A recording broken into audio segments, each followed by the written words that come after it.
Is it possible?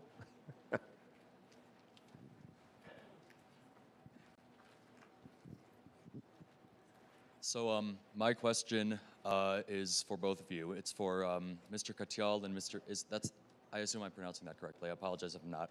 Mr. Katyal and Ms. Yates. My name is Felix De Simone. I'm from the Bezos Scholars Program. And first of all, let me just say that it is an honor to have you here. Personally, the story of Ms. Yates' firing was the very first story that really made me spit out my my covfefe, if you will, and say, wow.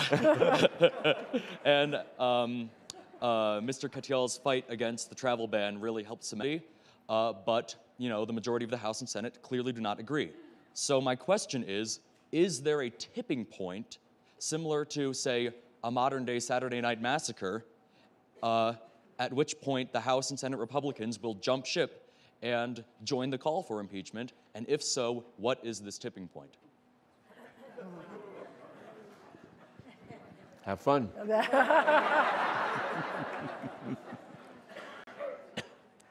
Well, as a country, yes, I would assume that there is a tipping point. I wouldn't presume to know what that might be.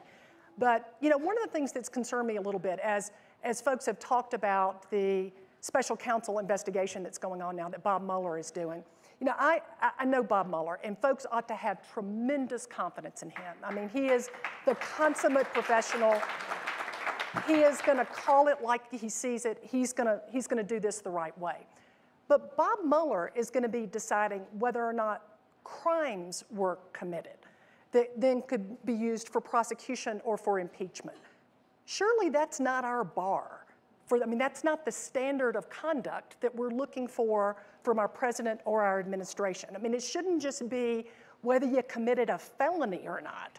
It should also be whether or not you're observing the kind of norms that we've been talking about here today that are so essential to really the fabric of the rule of law. And so while I have total confidence in Bob Mueller and his ability to conduct this investigation, I don't think that we should just be putting all of our hopes in, well, that'll tell us whether anything bad happened here, because there's potential, and I don't know what the facts are, so I'm not drawing conclusions about what he may ultimately determine, but there are facts here that should be alarming to us as a country that falls short of facts that would establish a basis for impeachment or for prosecution. Yeah. I can't improve on that. Yeah. I would say, by the way, that the Republicans will come to that view if and when they determine that it is clearly in their political self-interest to do so, and not otherwise. Yes, over here.